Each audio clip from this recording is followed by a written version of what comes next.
Hello, this is Joseph and Train, and welcome to a new episode of Home of Sound. Home of Sound is the virtual and global home for any music lover to connect, learn, and engage with the electronic music community. We started the platform with this very podcast series to discover and share insights into the life, work, and tools of producers, DJs, VJs, promoters, label owners, playlist curators, and other creators. Since the global pandemic hit, we launched a series of online masterclasses with creators such as Ansom, Scarameria, Francois X, Swarm Intelligence, Freddie K, Face Fatal, Vijay Martinovna, Malika Maria, Lag, BSK, Romek, Manny D, Arjun Bagale, and many, many more. If you're interested in the masterclasses, you can access any of them, also in bundles, on demand at www.homeofsound.co.uk. To say hi, connect with us, suggest new guests, leave feedback, and see what else we're up to, you can find us on Instagram at home_of_sound. And for all the other links, visit linktr.ee/home_of_sound. And now, let's start with today's guest. Enjoy. We welcome DJ Tool, Hyperaktivist and Nayme, who together form the Berlin-based collective Mala Junta. Offering an escape and a safe bonding place for the German capital's queer scene, the group highlight the values of inclusivity, support, friendship, and community, and feature a diverse music mix of the faster, funkier, grooving, old-school techno, effortlessly blended with psychedelic trance and breaks. Their ideals for family and community are further instilled by the strictly limited capacity events, making Mala Junta one of the Berlin's best-kept rave secrets. In this chat with Nayme, Anna Laura in art Hyperaktivist, and Yo-Yo in art DJ Tool, we find out how the three bonded together and became friends well beyond the dance floor and the events they have been organizing together. We explore what it takes to embody and support diversity and inclusion, and how dealing with challenging situations is an opportunity to lead by example. We address why we should all be talking openly about hard problems, and between a few wine glasses and a laugh, we remind ourselves that there is something we all need now more than ever: humanity, music, and connections with each other. Without further ado, enjoy this chat with Mala Junta. Guys, thank you for being with us. It's a pleasure to meet you and have you on the show. Thank you for having us. Thanks for the invitation. Very excited for this. Let me start with intro question, which is if someone meets you three together at a cocktail party or a house party in Berlin or anywhere in the world for that sake, and they ask you, "Oh, I heard about Mala Junta. What are you guys doing? What is it that you do?" How would you answer? Okay, I think that the first thing I would say is you have to go to a party to see for yourself. But On the outside, it's an underground techno party, like underground queer techno party in Berlin.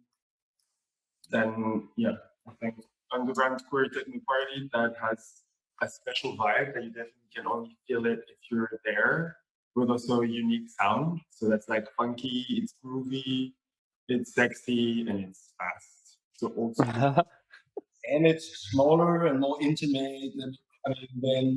Than just club-wise. We use quite smaller spaces, which often give a more intimate like atmosphere. The party comes by itself. Instead of having Berlin has a lot of stuff to offer, like that is amazing in itself. So there's no need to compete with the huge clubs here. I think that it made a lot of sense to have like a smaller, more intimate thing. So yeah, maybe an intimate, smaller, like hopefully sexy. yeah. And fast. And I think will.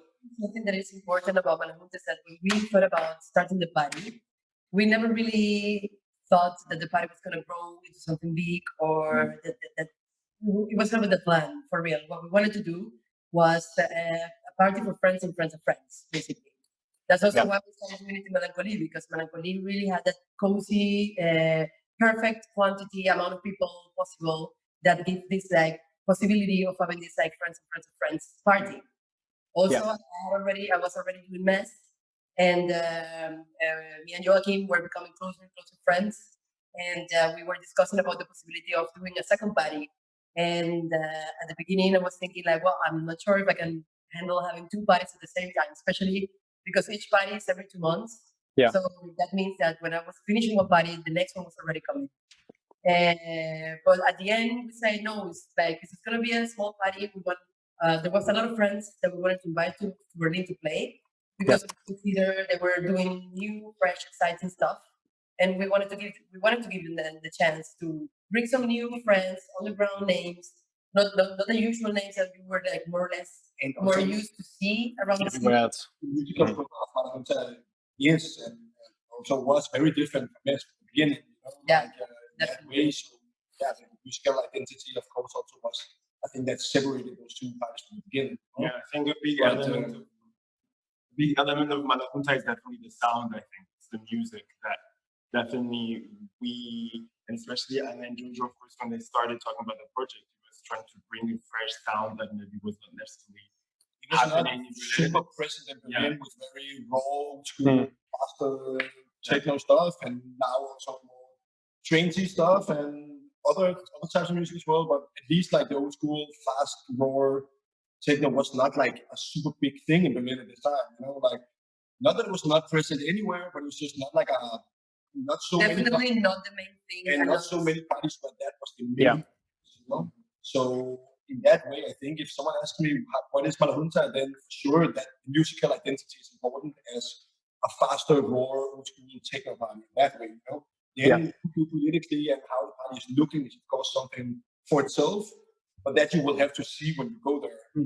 But musically, we can of course identify to say that the main focus is older, more raw, faster techno. And definitely the like idea of community, friendship, of and doing a party, doing a party for friends where everybody's welcome and introducing some sounds that were maybe not so present at the time and mixing them together because obviously Joachim has its like own inspirations and I have mine and Ted has his and we also like met at some point in the middle and that's when we started to like inspire each other and then somehow we found this way to like make all of my influences, Joachim's influence, Ted's influence, Naim's influences, not only by what we were playing, but we were showing to each other, but also by the people we were like the other DJs and the other musicians that we were showing to each other. I was like, guys, we should really bring this person, we should really bring this friend, we should really bring this other person.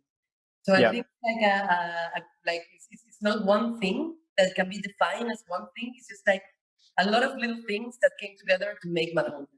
And of course, if it's like, I mean, of course, when we say that it's a party that is for friends and friends of friends, it doesn't mean that you cannot go there if you've never been, or if you're not living in Berlin, or if you're not a friend of ours. It doesn't mean like that. It just mirrors that this was maybe the beginning of how it started, and still mirrors in the party somehow. Still shows a presence of that a lot of people will have a friend in common. Like not that the other party have that, but since the limited capacity makes it makes it easy to see a friend on the other end of the dance floor, which is an important part of Mala Junta. Yeah. I think the last thing I would like to add on that question is also the fact that we want to kind of like bring back a little bit of the side of in which rave culture actually the fundamentals of in which rave culture was initiated. That was supposed to be a time and a place for minorities to meet and celebrate together. So that was also the spirit that we wanted to put from the beginning. We wanted to like to have try to kind of like have those values in the forefront and to keep them and to remind people that it was not all about these massive parties, these massive festivals, these massive things, but also the core of it, that it was like a time and a place for minorities to meet and celebrate. Yeah, it's almost like creating a space which is outside of society or outside of the box, where people want to express themselves, escape sometimes, so also get together, like they have a safe space where they can do that. Exactly. Yeah, totally. And with the boom that electronic music was facing, that it was becoming more and more massive and more big festivals and bigger clubs, and everything was like becoming really big. We wanted to also have that like more intimate feeling of you can still go to a party where there's like a smaller group of people, where you have this feeling that you kind of like almost know everybody, because even if you don't know them personally, you have seen them there before. You will see them there again. Or even the idea of like the connection that you might have. One beautiful thing that music does, music, is that it makes people feel this connection. It's like organic. And I think Mala Junta has this ability, the sound that is much more, it's like, oh, it's faster, it's sexy, it's groovy. So it creates this thing in the smaller space of like getting together. Like you may not necessarily know everyone, but there's this feeling of like we're all in this together. You know, just kind of Exactly. Yeah. Of course, also booking wise, we also did an active choice from the beginning to try to. We book a lot of friends and personal connections that we have. Mhm. So we try to not book a lot of headliners in the party. Again, in the way that it's not something that Berlin needs. We have a lot of parties in Berlin with amazing, huge headliner DJs and big, big names and like artists with a bigger range. And we personally know a lot of amazing DJs from around everywhere in the world. We brought a lot from Copenhagen as well, where I'm from, and we heard music out there that were maybe not being like booked to fly to Berlin to play a techno party like that so much. And I think that also was interesting for a lot of people that went to Mala Junta to come and see some music that they maybe didn't even know the name, you know? Yes. Yeah, of course. And in one way, it's also an amazing privilege for us to get that. The party is hopefully for everyone good enough for people to sometimes trust us in. Maybe they don't go there because they know the whole lineup. They go there because they think, okay, we hope that we think that these people has a nice music taste and book some good stuff, even though they don't know the name. So it's an important like factor in what we would say that if you ask what is the music profile of Mala Junta, is also definitely not a lot of big headliners. You know? It's the vibe. It's the vibe. It's the vibe, yeah. Mainly the The vibe. vibe. People it's Mala Junta, it's the vibe. I think that's the way to symbolize it. Yeah. And it's super interesting because I think I never been to Mala Junta yet, so I'm looking forward to my first initiation when Initiation is a good word. but it's something that like I know a couple of parties in London, Hotbox, Judgmental, that were exactly the same. Very very tiny group of people, friends of friends. Usually, you go there. It's just about enough to meet someone new that you work out with more friends than you had before. Yeah. It's quite small, and that the implication is that the vibe is quite intense or it's quite unique because it's almost like I used to compare it to going to a house party, but like in an extended way. I mean, it was almost like that in the beginning. The party was literally 150 people, you know. Yeah. So that is like somehow on the map, almost closer to a house party than a big house rave, you know. Yeah, a big house party, exactly. Like a mix between a house party and Berghain. Like when you have freedom of like the club, but also it's a house party, meaning that you have friends. That's something really amazing. The huge raves of thousands of people are amazing, you know. Just different proposals. Yeah, and important to have both, you know, important to have both options. Especially in cities like Berlin, where the like electronic music industry was like developing so much and like having so many big spaces and big established parties. It's important that also the local scene, the local DJs, and like also the local DJs from around had this space to like also come and show, you know, like what we're doing, and especially because we just like had the chance and the opportunity through playing around and going to different cities and getting to know different scenes, which is one of the things that I appreciate and I'm more grateful about being a DJ. That when you get invited to play somewhere, you have the chance to get in touch with this scene, and so it can be so beautiful, you know. And and then we did like discover so many good musicians and so many good DJs, and we were like, these guys, it's like the fresh blood, the fresh energy. They need to be fluent. Then like everybody needs to see it. Everybody needs to hear it, you know. And it feels great that you're able to do that when you have a community that is open to listening to your choice, your selection. Definitely a privilege. I think that we're very grateful about being in Berlin, having the chance to start the party in Berlin, and to be welcomed the way that we have been in Berlin. And even to have the chance to travel with the party elsewhere, where then you can feel that the people are also so welcoming of the vibe that is Mala Junta, the sound that is Mala Junta. As I said, I think it's so beautiful to be able to do this exchange of flying in new talents, so to be able to discover new things. And I think it's really important that the idea of techno, the idea of like rave as a community, is that there's an exchange, like bridges being made between the big places. And Berlin is the epicenter of things because of its history. So it's so good to be able to do something here because we know that there's a public, let's say, that is going to be there to support it and to elevate it. I'm grateful of the privilege of being able to, book stuff that not everyone knows with a certain trust in the community to trust that it's going to be good even though you don't know it. And I think that it's a big privilege. And grateful for we had the chance with Mala Junta by to also have a conversation with a lot of the people that was coming to the party and listen to what they had to say about the party and just talk about what's going to happen in the next one or also always open to be like, hey guys, this that. So I think that in that way it was always kind of a mutual, a general decision that everybody in a way had also influenced the decision. And participates in the actively. People saying, hey guys, this new artist is amazing, you should check it out, and we will immediately go and check it out and be like, oh, amazing, even in Berlin. So that feedback and that constant conversation with everybody in the party. And also, of course, it grew broader and broader from only maybe it started with the intention of bringing some raw old school techno back to now literally the party can. In the ending of the party, you can have someone playing Goa trains downstairs while someone is playing. It can be the range is of course growing and growing. Expanded. Expand more and more and look into more and more different artists playing different music. And we have a lot of stuff that if the party was still going, if there was no corona, we have a lot of stuff already that we would love people to show that is definitely not what you might see in clubs, 2020 was already planned. The whole I imagine, we had all the artists, everything was confirmed. So we definitely have been that list have been growing. Yes, so we definitely it's important that the range grows that way, that you will see a lot of different stuff. Yes. I wanted to ask you, but basically, one interesting thing that is emerging is you really care about the vibe, about keeping the community together. This is why you started, and you started now almost 3 years ago. How conscious effort do you have to keep putting in to keep the same vibe? Or if you don't put effort, is this something that evolves and you're fine with that evolving anywhere? Or you have to kind of keep speaking with people, try to keep the vibe that you initially started? I think in a way that we need to put more and more attention into it.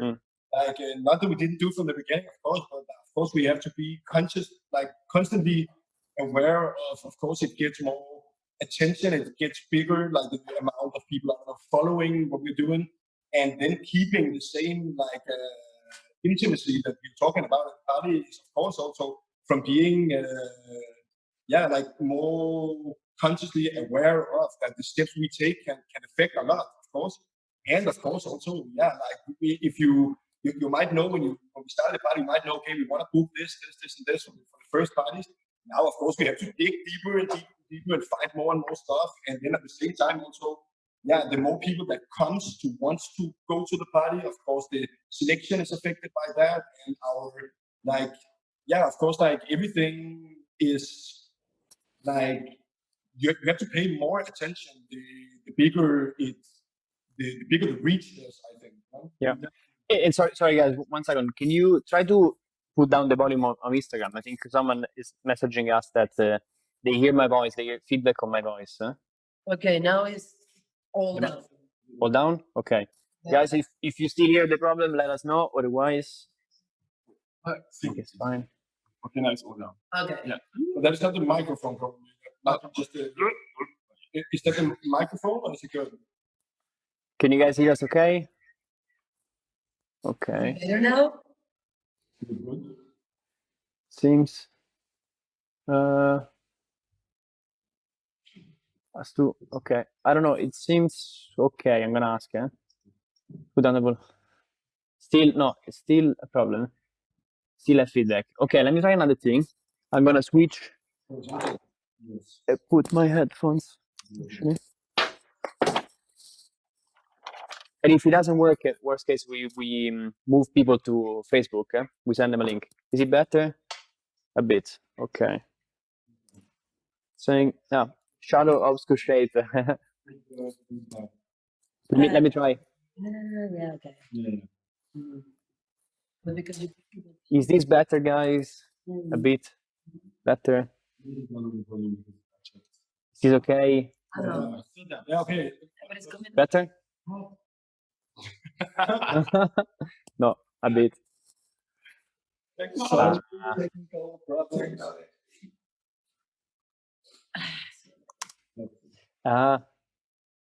Okay, so they're suggesting to put try to put away the phone from the laptop, to move the phone away. Yeah, maybe that's the thing. That on Facebook it was fine. Okay. Let's try. Worst case, we move everything to Facebook. Speak a bit closer. Okay, they say put the volume of the phone down and then we speak closer to this microphone. Yeah. So put this one closer. Okay. Yeah. Okay. Okay, that's very close. It is tricky with multiple people, but we'll make it work. Okay, let's try like this. Worst case, guys, we move everything to Facebook, where it seems to be working fine. Okay. And okay, before we start, let's raise a toast. Cheers, guys. I got my wine thanks to my lovely girlfriend. Thank you. Cheers. Salud. Salud. Salud. Prost. Prost. Nayme, you were saying something. I interrupted you. Sorry. Me? Yeah, you were talking about the keeping the vibe together, or It's something that is definitely important for us, and that has always been important, as we said before. And like Joachim said perfectly, is that when something grows and when the attention grows on so many different levels, you have to be more conscientious about making sure that you don't get too comfortable or you don't get too distracted by many things. And one of the core points of Mala Junta is the fact that we want to give this safe space to minorities, to marginalized people who even sometimes in the techno scene have been marginalized, who have not been put forward. And it's something that we really want to make sure there's one thing that is very important when it comes to making a safe space is the idea of representation. Representation comes in the club, on the dance floor, but it also comes in the lineups. So and from the people, it has to come from all the way around. It has to come from the bookings to the people that are get into the party. Of course, we have a selection in the party that Nayme is doing, that of course will be prioritized as a marginalized minority more than if not. Of course, and we will do the same when we try to do our lineups. We also try to represent as much as we can, and try to feel that everyone hopefully see a bit of themselves in the whole week. Yeah. Trying to create something that is I take care of the selection, and it's one thing that I love about Mala Junta. Even how that doesn't sound weird, but I take care of the selection no matter where we are. So I do it in Berlin, but I also do it when we travel in another city. And it's a message that we want to show and to make forward that if we go to a place where maybe someone like me would not necessarily be welcome in a club, and to have someone like me do the selection on top of part of the party is very important. It's a message that we want to show and something that we really take, importance in. And of course, there's also a conscious decision from all of us together that this is also, it needs to not only be spoken about, but it also needs to be seen. And it's also something. Who's welcoming you in the party when you arrive, who is taking care of what in the party needs to mirror the people that are. And also something important is also the part of the people that is coming to the party to always try to remember that it's a work that we all have to do together. That yes, exactly. The base for it to work like that, but also we respect and trust that the people that is coming will respect that. And when they don't take part in it. And when someone might not respect that, then we try our best to be there to try to find a solution for the situation or whatever, and just try to have a conversation and it's something that also we are constantly trying to improve, and we are also constantly trying to better and to learn and to also to communicate this information and this learning process to also the people that is coming to the party, So then we can all of us together working for the same goal, And luckily, we also have a very good core community that comes to our parties that also are present in taking part in the party. I feel that's also a special vibe in Mala Junta in the way that, of course, it's more intimate and it's more people that kind of know each other as a friend in common. It's more we also all try to respect each other and give room for everyone to be there together and have an equal space for everyone there. You know? Yes. Yeah, and try to also prioritize like. Yeah, and of course, I mean, you need the help of the rest of the community because you are 3 people, and you know, like we're 3, but we have like a bigger great team. Yes. It's not just like we Yeah. do, but we have Yeah. But I'm pretty sure that there is the rest of the community that is of your core people who are behind the same values, who are also promoting the same values, because otherwise it would be impossible for, even if you are 10, 20 people, like it's impossible to control 150 or to try to keep people like that. And before we move on with Mala Junta, I have more questions that I wanted to ask, background questions about you 3. I'm going to ask a question each, so to understand a bit better of your past experiences. Nayme, let's start with you. How did you meet the Ana Laura and Yo-Yo? so a very, very non-cliche and obvious answer. I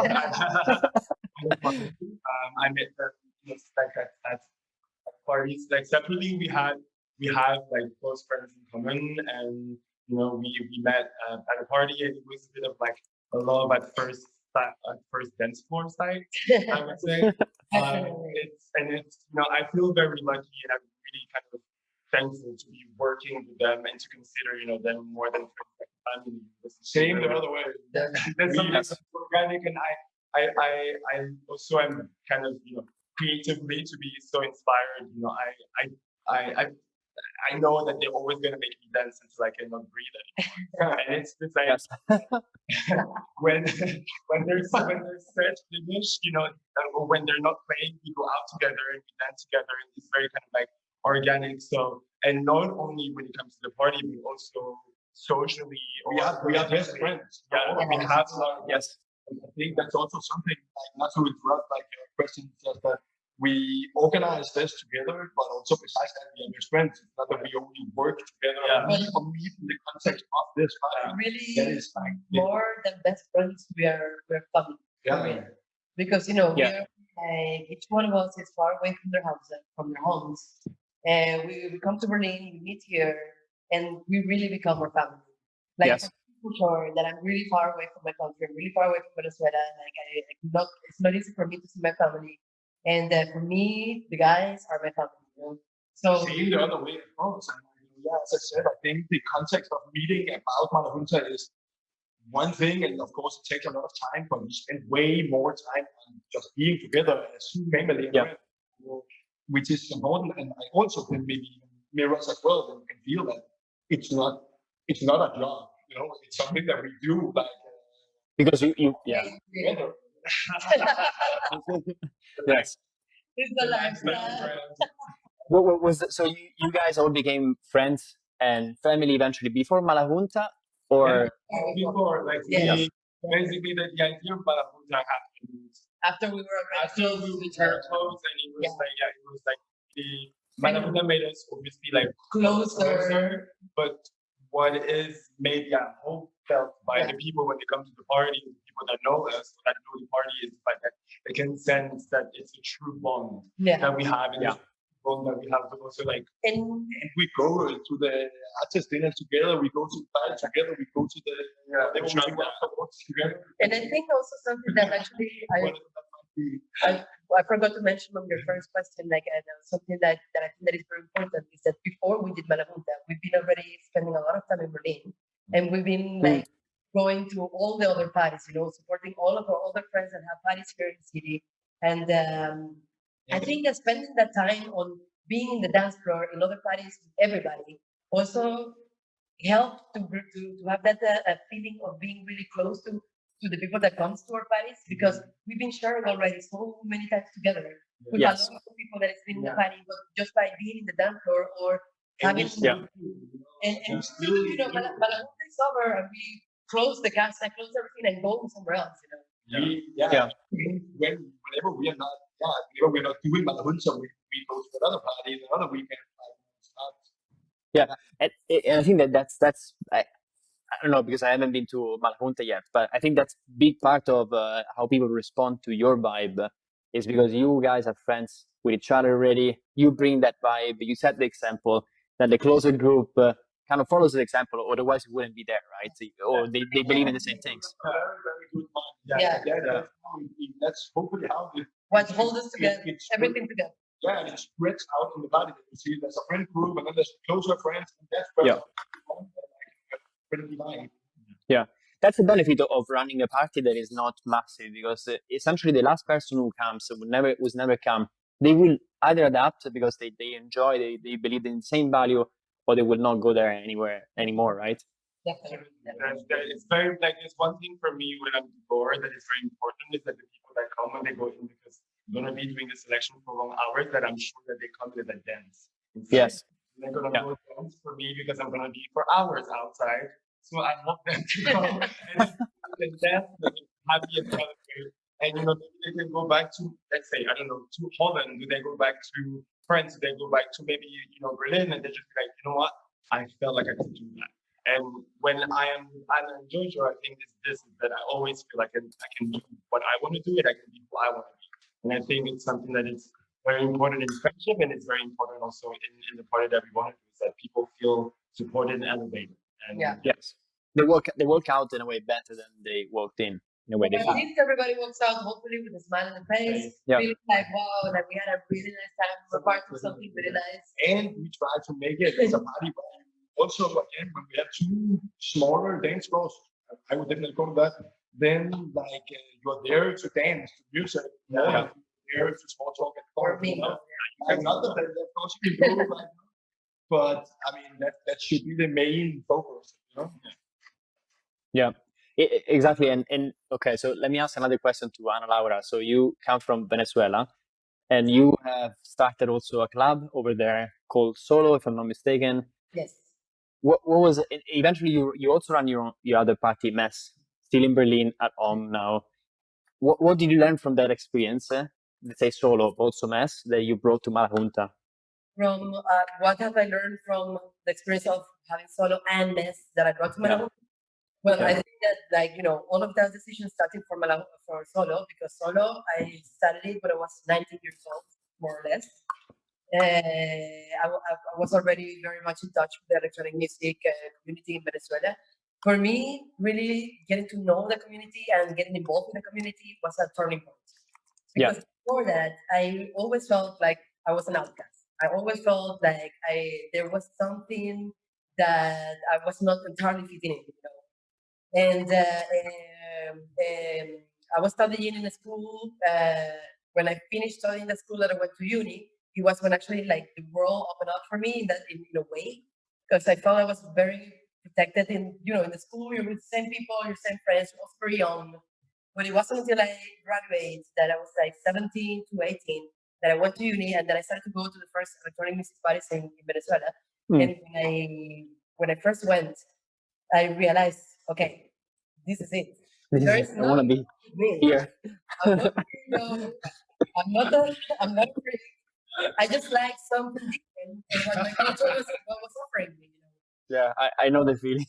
And I felt, and it was amazing. And I really found, as I said, like a new home in a way. And then I had the opportunity, because we were 4 partners in the club. It was me and my three best friends. And I remember we opened the club in like the location. One of my friends was the owner, and he had just gotten the location.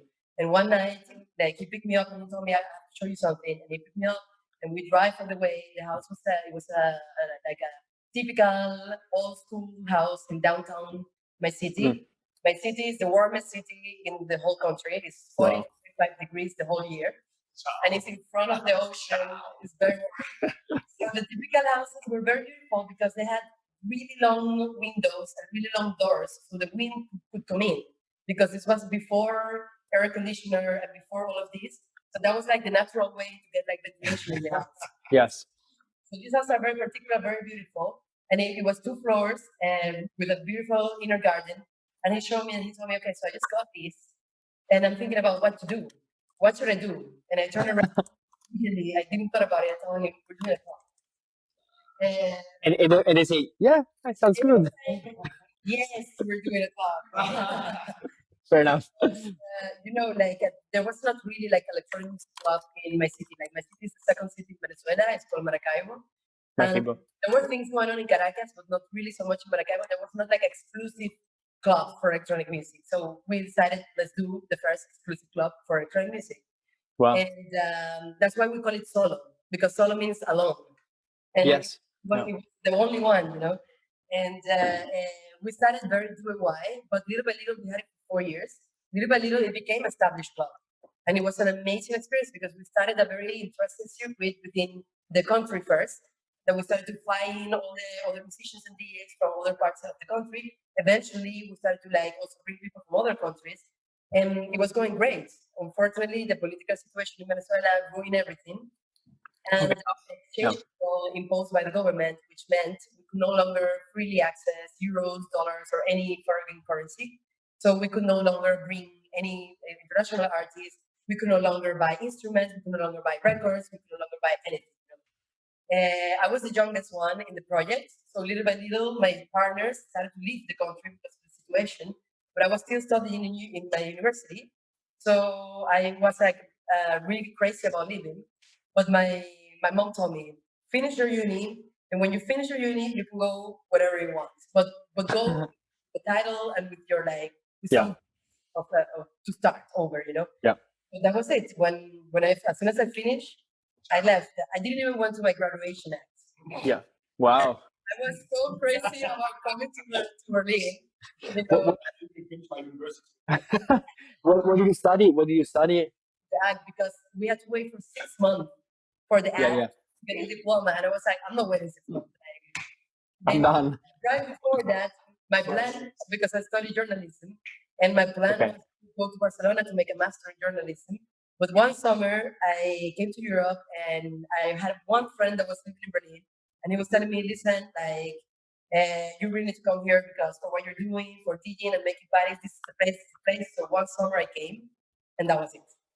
Like, no questions, no doubt. I knew I wanted to come to Berlin. So I remember traveling back to Venezuela and saying to my family, okay, so I'm not going to Spain anymore. I'm going to go to Berlin and I'm going to make music and I'm going to be a DJ. Did they freak out? Did they freak out? At the beginning, they were like, what? Like, are you crazy? You're going to go to Germany. The language is so complicated. You've never been in a winter so cold like that. It's going to be super hard. And I was like, no, all good. I'm going to be speaking German in 6 months. Everything good. And then I moved. And I have been in Berlin in the summer, and then I came in the winter, and that winter was -20. It was brutal. Yeah. And it was the toughest winter ever. And I was gonna die. And I knew nobody. I moved to Berlin, and there was only one person I knew in the whole city. So it was like a tough, slow beginning, but I wouldn't change it for anything for sure. Yeah. I think. Yeah. No, sorry. Go ahead. Finish. Sorry. I think I kind of forgot to answer the specific question that you asked. No, but the question was like your background up. You end up. Yeah, what you learned from the experience from solo and mess eventually. So definitely solo set the fundamentals for to kind of like reconfirm that this was something that I wanted to do, not as a hobby, but like it was really my calling, for saying it in a funny way. But also that time when I came to Berlin, it was 2011. And I came to Berlin and I saw the city in the summer. And then, I went to all the clubs for the first time and I saw the reality of the industry here. And for the first time, I realized that this was something that it was like a very established industry that people have been dedicating their life to. And it was like incredible, amazing artists have been dedicating their life to it. And for the first time, I felt, oh, actually, this is something that I can actually dedicate my life to.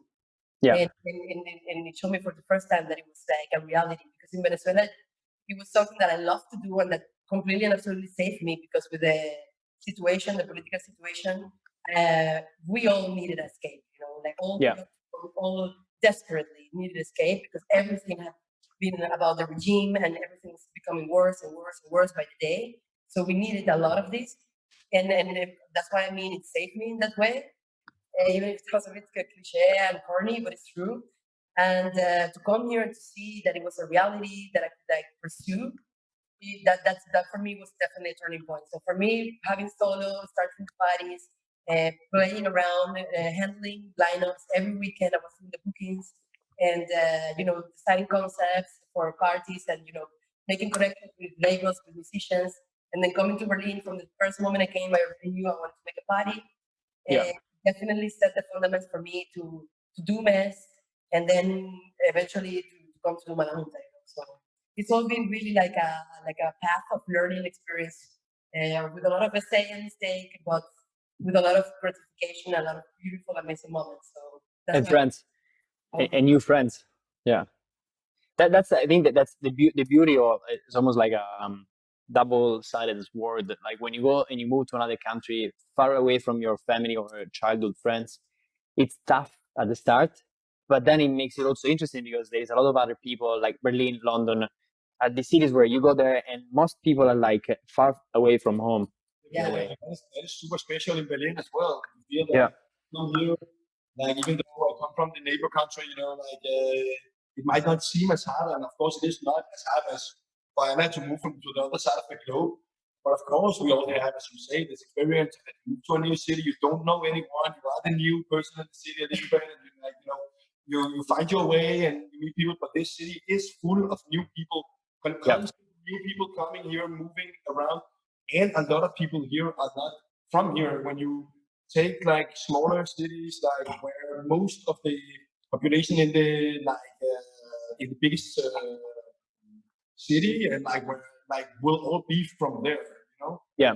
They all speak the language, they all know each other from like if you just take my home city as like Copenhagen. Copenhagen as like an example, for example, we all speak Danish, we all knew each other for many years in my scene there, which I love, and it's my family as well. Not like that, but of course it's international. It is harder to move into a place where everybody speaks that language and everybody knew each other for many years. So the scene is connected in a different way, and you will just have a harder time meeting new people. Yeah. Because here there is also an urge for a lot of people to meet new people because you might not be the only new one in the city. Yeah. If, a lot of when new people move to Copenhagen, they very easily get to be the only new one that's there at that moment. But here you are for sure not the only one. So there might be other people looking for a friend as well. In that way, the community here is very special. Yeah. Like the city is very special in that way. City is rough and hard and challenging in many ways, but also very warm and like very nice and welcoming in many other ways. Like this is definitely something that I appreciate a lot. When I moved to Berlin, I felt that I got welcomed to my friend group and my family very quickly. I found my friends here very quickly, and even though I didn't speak no German, I found a friend group like very quickly. Yeah, I think that's the point. Like, I think when you move to a city where a lot of other people are also expats or foreign in a way, right? Everybody feels alone, and everybody has an incentive to make new friends, to restart and make your group. And music, perfect way to find new friends. I gotta say, still, things have changed a lot because when I first also came in 2012, there was like definitely a lot of people coming, but not as much as No. to be afterwards. I think that 2016, 17 was definitely a boom when everybody moved to Berlin and there was so much new people. And there was like, before it was way less. We went to the clubs, like all the clubs, and we know that we have gone many times, and it was half of the people. Yeah. When I came, as I say, I didn't knew anybody. I just knew one person, and he was way older than me. So I was going out way more, and I was going out first alone because it was like, okay, I don't know nobody, so I have two options. I go and see the people, like all the musicians that I've been like following for so long, been in Venezuela, not being able to see, or stay home feeling like forever alone. So I was like, I started alone out, and that's how I met all of my friends, all of the people, all of my family. That also confirms the fact that this is also a city where you said, and of course, super easy, but maybe easier than a lot of other cities. You can go out alone, like because I think it's definitely easier. It's like maybe it's a different way of going out as well. Very unique to Berlin, I think. Like to just even when you know people, like even when you've been living here for a few years and you know people, I think you none of us have, neither of us have had the issue to one day, one weekend feel like, you know what, I want to go, and maybe their partner, they want to go out, or their best friends, their friends want to go out, and you just go out and you know that you're going to see people that you know, maybe you're not going to see people that you know, but it's so comfortable in Berlin to be able to do that. And Yes. believe it's not as accessible to do this because Berlin, the city and the club scene itself nurtures you. It's like, And of course, like if you have so many like techno, electronic orientated clubs, the music are so loud. You don't have to know everyone to talk at the top. You can go to dance alone and have an amazing night. Like when you go out in a lot of other clubs, you will most likely, at least now as talk from my own experience, they will mainly be bar kind of vibes. Maybe there will be music made of it, but they will still be very social experience in that way. Where you can go out and close your eyes and dance to so loud music that you can't even hear what people are saying anymore. Exactly. You don't want no one talking in the dark. Of course, it is another way of going out. Yeah, and Joachim, so one quick question on Copenhagen. So I read on your SoundCloud still says Copenhagen, Berlin. Mm-hmm. Do you live in Berlin now, or you do back and forth? Here, like permanent. I moved back for 6 months, and I had to move back to my family as well here. But Yeah. I've been here for around 4 years now, and so I live here permanently. But I'm from Copenhagen. That's why I say Copenhagen, Berlin, because I'm from Copenhagen but living here. Got it. Okay. Yeah. So you all came together. You are all expats from, or I don't know, Nayme. I don't know. Were you born in Berlin? Or French. Okay. Yeah. Okay. So you all came from other places with different life paths. You met in Berlin. You started together Mala Junta. So I guess you started together, right? All the three of you. Yes. And then, so you created this safe space, this new place for people to hang out, like-minded people. Music is like the connecting point, and then there is a lot of people who are like, it's almost like a new family, where people are also other expats, people from Germany also come to. And one of the values that you stand for is to being a place that supports diversity and being a safe space, right? So how can people who want to support the same ideas or want to support the same principle address this? For example, if you run a party in London or Berlin or Paris or whatever city in the world, like how can people also support the same values? Like, do you have anything that you think you have seen working as well with your community? I think one thing that is important is to be welcoming. Mm. To be welcoming, to make sure that if you do say that you stand for these values, that you know, it's not just about preaching something, it's about also doing, making sure that you build your whole around, making sure that, and even if things don't work, it's always very important to be also welcoming to receive this critic or to receive, and you, hey, you know what, maybe this could be happening better, or this could be happening, or you didn't see that. It's always very important, I think, to be aware of what is going on and to try to be aware of like everyone. And it's a work that happens not just during the party, something that also happens outside of the party. When you go to a club or to another party and you have a conversation with someone about like your party, it's great to also have this conversation to hear what they have to say, because they can also give a lot of input on what could be done, and as I because it's very important for us to just make sure that people inside represent everything outside. Exactly. That's what to say, that I feel that it's important when you like reach these values that your team have to reflect these values. You can have all of these if you are not diverse yourself. If you're not like having like a space and a platform for everybody to also have an opinion and to be within your own team, that I think is very important.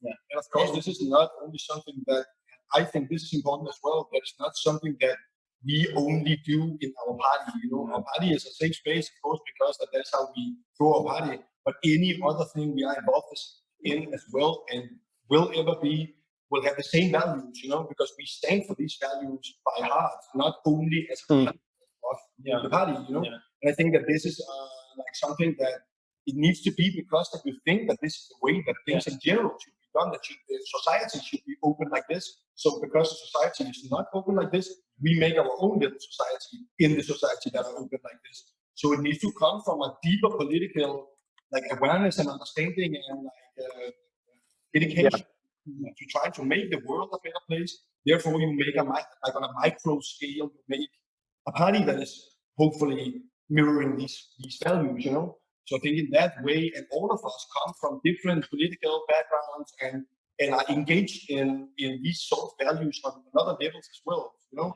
So I think in that way it comes for us also very naturally, you know. But as well as Nayme said, that of course you need to be very welcoming and open to a lot of like feedback and stuff to make it better and better. At the same time, we also have like from the beginning said that there will be a zero tolerance policy of any sort of discrimination in the party, you know. So it needs to go ways that you're very open to talk to the maybe marginalized minorities in the party, you know, to hear what they have to say. But at the same time, we will prioritize them and their voice way more than people that are not marginalized minorities, you know. And also what creates a safe space is that on one hand, you're very open to listen to feedback, but also on one hand, you have to have a very hard, like, you have to make like a zero tolerance policy if people discriminate and, like, you know, in general in your party, you know. For example, also be very warm at the same time, you know, and that's the same in a way. I think when you see Nayme doing the door of the party, of course, like, and also why he is a wonder, you know, like it's the warmest attitude, and like, you know, you're welcoming people to the party, so you're not like a evil, big, like scary. I mean, he's scary in that way. Still, in some ways, be hard as well. And that's the same with our values as well. It is we are open for everything to a certain level. That if you preach hate, you will not be welcome. You know, and that is how it is. And another thing that I feel that is important about like talking about that the team reflects the values of what we want to support, and it's also that it's been so determinant for us as a team that we've been learning so much from each other. That I think that's also a very important like internal dialogue that we have, that we thankfully have had the chance to, and believe me, it was not planned. It just really came to be like that naturally, which is another thing that is very nice and beautiful in a way. And that everybody in the team comes from a completely different place with a completely different background, a completely different story. And I feel that each one of us has inspired us, and like we have had the opportunity to learn so much from each other, and continue to learn so much from each other. That is amazing. You know, it's a constant learning experience. You know, we're all the time learning, trying to be better, trying to you know, like. So, and one thing that I feel like, because you did ask like what if a collective in another city would have to do for when it comes to diversity, when it comes to inclusivity, I think is to take a risk. That's what they would have to do, you know, because when it comes to diversity, one of the first things that you would hear is this cannot work because of X, Y, and Z. Right. That's the first thing you're going to have to do. So when people are going to tell you that, or people are going to make you, when they're going to, you know, allude to this, you have to take the stand and make the decision. You're going to take a risk because you believe in this, because you believe in those choices, because you believe in diversity, because you believe in inclusivity. If you believe in something, risk that maybe risk but you know what you're doing, and you actually have a trust also that there is out there a community, there is out there people that share these values, that share this enthusiasm, that want to make the world more inclusive, and that it will work. Maybe yes, you will not make thousands and millions, and maybe yes, you will not have like a gigantic club or party, but you will make a change if you do take the risk to want to make a change. I think that's really important. It's very important. And can you think, I mean, it might be a hard question, like on the spot, but can you think about an example of like something that was about to go wrong? Like, for instance, in one of your parties, how did you address that? For example, I don't know, someone behaved in a way that was exclusive, like it was putting people off, it was discriminating, perhaps, I don't know. Can you think about an example like that and how you guys addressed it? Because these are very tough decisions sometimes to make. You know, you need to act very quickly. It's like a party. You might see someone being uncomfortable with someone else's behavior. Like, if you're uncomfortable in the party in a certain level, you will for sure be kicked out. I think that something that is important is that whenever we have had this like situation that people came and say, "Hey guys, you know what? Like something happened, this person did this or whatever." First of all, like obviously, always, even though because in the parties you're always running around taking care of something, never stop running. But then just taking the time to stop and like listen to what happened, listen to the person, like try to get the clearest explanation of what happened, and then you know bringing together the people that was part of it. That you know, for example, I would immediately go and ask Nayme, like, did you saw this person when it was coming in, like that this happened, then the bouncer, then someone, you know, try to gather all the information to try to kind of like reconstruct the situation, and then just when it comes to a point that that is something that I don't know, someone like attacks on somebody in a way or make somebody feel uncomfortable or make a move that it was completely out of place. We obviously would have to say, I'm sorry, but you are not welcome here You need to anymore. go. Yeah. So, and depending on the like gravity of the situation, maybe you cannot come back. You know. Yeah, usually it will be that on the night, of course, we will act on like what's told right away, and we will most likely like actually like take the action of moving this person out of the party or whatever, or tell them to leave, and then we will have to evaluate what is the consequences of this afterwards, you know. But on the night, and as you say, I think we have to. The most important, and also again maybe advice is that we have to act very quick and then gather the team and take a decision and follow that decision right away. Because the doubt of the situation can, for the victim of the situation, feels like very, very hurtful. But also something else. Just that, for example, like I know each one of us trusts like 100% the decision of the other. Like I know if they makes a decision or Joachim makes a decision, even if I was not asked about because whatever I was playing or I was doing something else. I know that when I will hear about the situation, then I will completely support their decision. You know? Like there's no questions, no doubts. Like whatever decision they make, like, we back up each other completely on that. You know, because sometimes you have 600 people in the club. You're running up and down. You're like taking care of everything. You know, people are calling you on the phone. You're about to play. You're like all of these things are going on at the same time. And sometimes like you don't have the time to gather the whole team and make like a communal decision. But still, like knowing that we can trust each other entirely to know that we're sure that each one of us will make the right decision. I think that comes from that. And from talking a lot about it. And the fact that we are all, again, very, very close friends, and we all share the same values outside the party as within the party. You know? So I think that comes very naturally. And that's maybe also like something that we can recommend to other collectives is to maybe make a collection with your best friends and like, you know, do it like, you know, as a friendship thing, like, you know, more than a business. Yeah. When you know you're gonna be on the same, you're gonna be thinking on the same line. That's important. Yeah. It's super tough. Yeah. Sorry, go ahead. In the party, you have so many situations that you know people text you like, "Hey, I'm outside the line. Can you come and pick me up?" Or "Hey, I couldn't make it in," and stuff. And it's like when someone says that to me, I'm like, "I'm sorry, but like that's not my decision. It's Nayme's decision." When Nayme decides that somebody is not coming for whatever reason, that's it. There's nothing to talk about, you know. Yeah. Like I completely question it, and I'm not gonna go stepping ahead or stepping on to anyone like of my colleagues because it's like no, like you know, we're like this one, or we try to be this one big entity that we like, you know. And again, the team is bigger than only us. We also have like, you know. I mean, Ted, Didan, Deborah, Chris. We have like a team. Without all of us from all different places. Never be the same.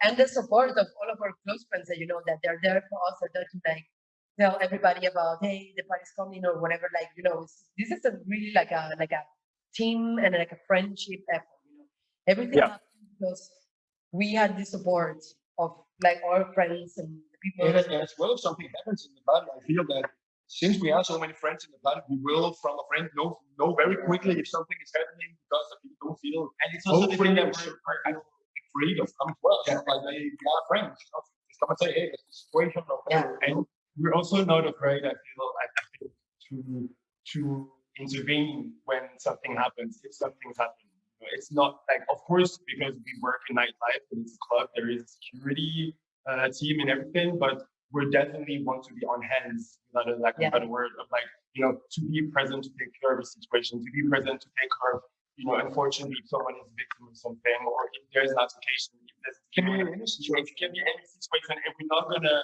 ever, you know, decide to have the security or even the club team handle it. First and foremost, to handle it ourselves and to understand what happened, to be able to protect someone, to be able to defend someone. Because otherwise, who are we? Otherwise, what are we doing? It's very important. And it's our part. So of course, we take the first decision. Yeah. Absolutely. And I think like so you have the example, you have the vibe that you've set up with friends of friends, let's say, and then eventually the actions you take build this example, like continue to reiterate this example.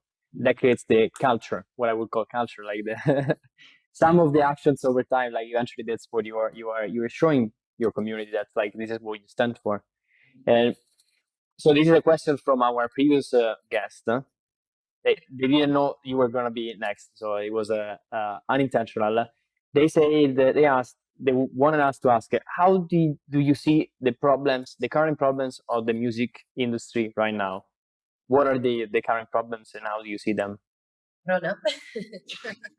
Think about what, like, I'm sure there is so many that we can talk about, but I think about maybe one that comes to mind. The music industry, I mean, I think is, and unfortunately, somehow similar to problems of our general society, is underrepresentation of certain people, underrepresentation of power to certain people. There's, the world is so many people. There's so many creators and so many DJs and producers out there, and sometimes quite frustrating to think that you can, have a lineup and you only see, or you're going to see a majority, let's say 90% of male DJs playing. And white, male, European. More like 98%. Exactly. 98 white male DJs playing, and then just one female DJ playing. Yeah. Have to say it's a very crazy thing, which the world hopefully obviously changed with Corona, but it's crazy that the music industry, which is so old and which has had such a big boom, is still stuck in something that is so. You can feel ridiculous when you see something that you feel, man, this is outdated. Like you're not representing any way close to how the scene is. Is what is behind the booth is not what is on the dance floor. It's like that way feels very odd sometimes. You see that like it doesn't mirror like at all to reflect on like everyone. And we cannot forget where this particular type of music, or a lot of particular types of music, come from. So it's quite crazy sometimes to think that you're going to play a techno set and you're going to play certain tracks, but you're going to select, book certain DJs, and then the lineup will look the way it looks, and also sometimes it's going to sound the way it sounds, because in the establishment, there's also sometimes this, we talked about risk before, so you could also take what you're playing different DJs, playing different kind of unexpected things, and also trust to bring certain novelty, but also trust to respect the roots of this genre of music. You cannot at all have still in 2022, 2025, when baby clubs reopen, like have still, a full-on white male lineup, because it's not playing white male music. Just remember that. And so I think we can all agree upon that our problem maybe in our scene is also the mainstreamifying of everyone constantly. More and more artists is getting like, I don't know, sponsored by huge brands as Coca-Cola or like whatever like it can be out there, which is very, very far away from what we think that like techno parties and culture should be. It should not be sold for money. It should be there for like a certain, as we also talk about, our party should be there for a certain community that needs to have these spaces outside of the general like capitalist society that we live in. Therefore, the more mainstreamifying, the more sponsorships, the more commercials, the bigger stars that DJ gets to be, the more like the underground will have a very, very hard time to coexist, because it's thrive and survive. And so therefore, I think it's a problem in the scene that people sell their art for money, And of course, I mean, it's getting harder and harder because the techno industry, it's becoming an industry. It's becoming more meaningful. Techno DJs could be thought of as the new rock stars, like traveling on a jet. You go Ibiza, Berlin, New York in the same weekend, and that is becoming kind of the benchmark. Social media are playing, in my opinion at least, a huge role in that, because we are idolizing this image. That's what success means, right? So yes, of course, and also DJs becomes they're not only artists and musicians, they also become a whole personality of like, you need to see in some way. Sometimes you can feel that you see more than what you actually needed to see about these persons. Like you're not like the old school like superstar concept of looking at too much privacy and too much stuff that is actually not connected to the art Yeah. that's doing in a way. Yeah. I don't think that is doing anything constructive for the music industry, at least. You know, it's doing something for, of course, the people that are doing it, maybe bigger like reach and maybe bigger money as well. But at the same time, the people that are looking at it, like in a way, it's not feeding the art of Yeah. creating and producing and raving and whatever. It's feeding a completely other culture, and it's also taking part in another culture. You know. And that's Yeah. also something that hopefully with Corona, like just basically putting a stop to all of this, because this monster was growing bigger and bigger and bigger. It's something that it's also like an opportunity and a moment that we were forced to put this in perspective and to realize what was going maybe a little bit too out of hand, or was this actually the direction we wanted to go, or and Yeah, at least now we're going through this horrible time, then maybe at least we can come out on the other side with maybe something even better than before. You know? A reset is a big reset. Very painful. looking forward and curious about like Yeah. the part of this whole pandemic where we're actually going to be finally able to start to think about reconstruct everything. And I'm really curious to see what's going to come out of it. What's going to change, what's going to stay the same.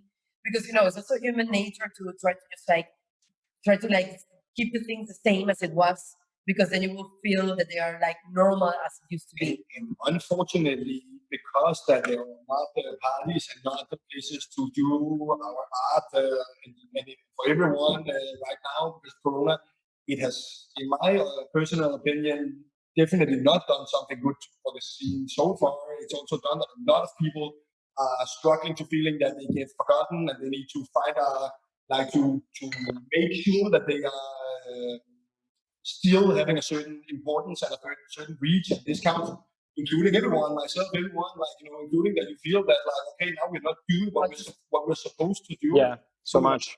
Other solutions of not getting forgotten, and I think that has challenged a lot in the way that people can sometimes become a little over creative with doing stuff that that actually is very, very far away from what we should be doing, But it's also at the same time, I don't judge anyone. Don't get me wrong here. I don't judge anyone for doing it. Like everybody do what they need to do, But it can be that we all need to remember that what we need to do is to play in the party, to play live for people, because that is the pure form of what we do, But to play in front of a camera for a streaming channel that is sponsored by expensive sponsors or whatever is very, very far away from what we should be doing. And something that we all struggle with, the self-confidence of what are we afterwards, will we just slip into this hole of despair, Yes. Hopefully not. And how are you actually? Let's do this. Let's ask people to move on Facebook, and we ask them also if they have questions to start asking them. So guys on Instagram, thank you for joining us. Let's move to Facebook. You will see the link on our stories. Thank you for being with us. If you have any questions, please join Facebook and then start typing them in the comments. Whoa. Okay. Ended. And Feedback. okay, it's coming. Yeah.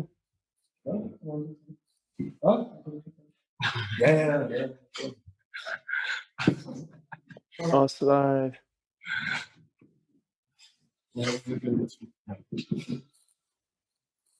Okay. And okay, let's see. People are gonna start asking questions, but so let's start with some very quick questions. Let's do this. I always find this question interesting. One of the big mistakes you guys made individually in your life or career related to music, then now you look back and you think, oh, that was a fun moment. In my life in general, or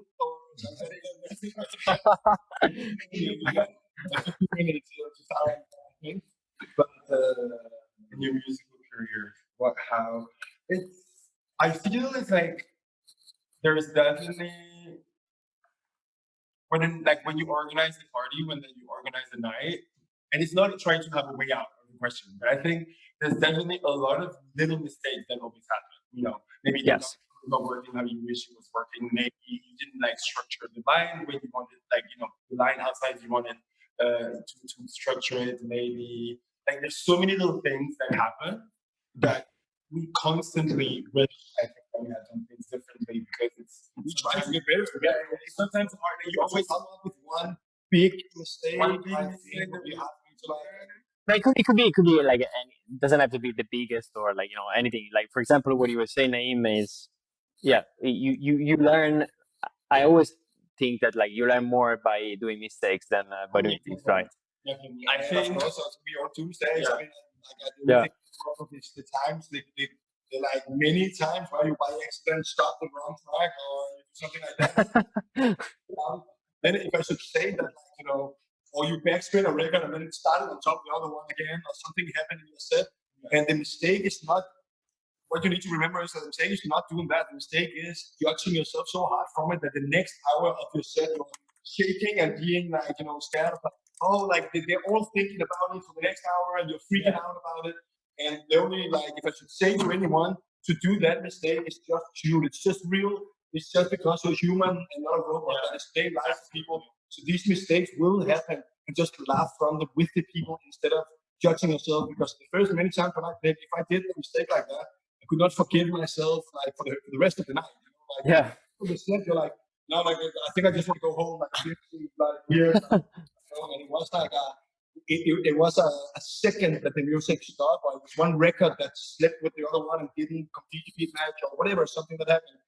And so for more constructive hand for other people that does these kind of mistakes, now that we're talking about mistakes, don't judge yourself too hard for those mistakes because you're being judged for your whole set and your performance, not for that moment. And maybe even some of them, maybe even most of you noticed, you know, or whatever. And also And the way sometimes that you, also the way that you react reflects Yes. Exactly. on the dance floor. You know, if you get stuck for the next hour in this mood that you're not confident, then everyone is feeling, okay, something is weird here. If you laugh about it with the people there, then everybody laughs about it and forgot it in a second. yeah, you know? because I think that also sometimes it's a mistake because whatever you're doing something live, of course, there's a lot of room for you to make a Better mistake, you know.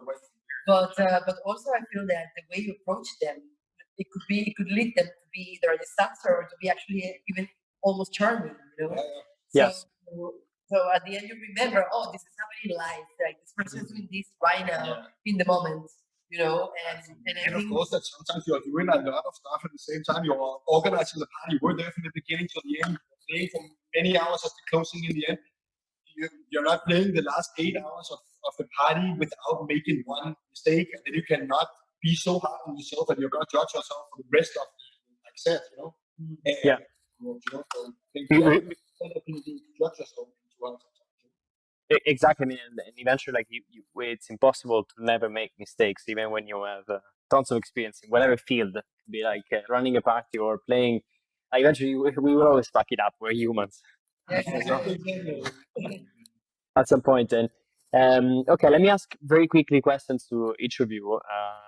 Let's start with Joachim. You play a lot of sets which are also with other people. I've seen like on SoundCloud, Horror. I've seen sets with Didan, of course, which is the other resident of Mala Junta, but also with Ezzy from Fast Forward. Like, do you always go with the flow, or you practice together with them?